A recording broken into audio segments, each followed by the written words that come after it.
बिस्मिल्लाहिर्रहमानिर्रहीम। मुअज़्ज़ज़ सामीन, आज आपके सामने दो नन्हे मुन्ने बच्चों का कुरान पाक का मुकाबला पेश किया जा रहा है। ये दोनों बच्चे कुरान पाक हिफ़्ज़ क्लास के इब्तदाई तालिब इल्म हैं।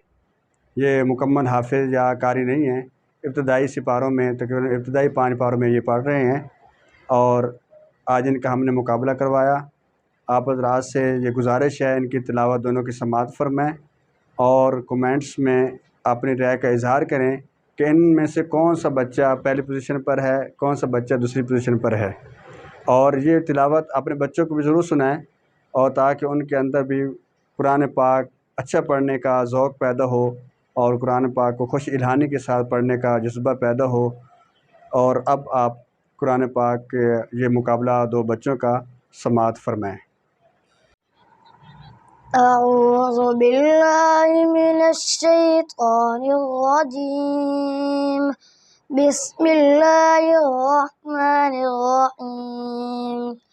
هل أتاك حديث ضيف إبراهيم المكرمين إذ دخلوا عليه فقالوا سلاما قال سلام قوم منكرون فراغ إلى أهله فجاء بعجل سمين فقربه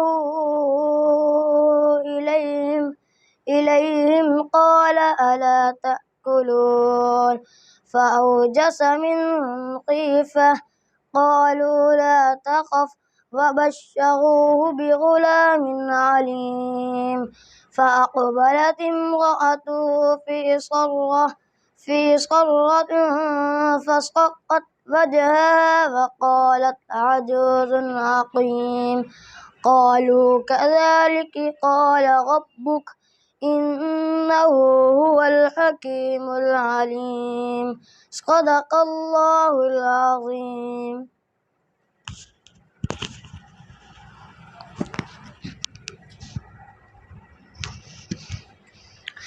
أعوذ بالله من الشيطان الرجيم. بسم الله الرحمن الرحيم. والضحى والليل إذا سجى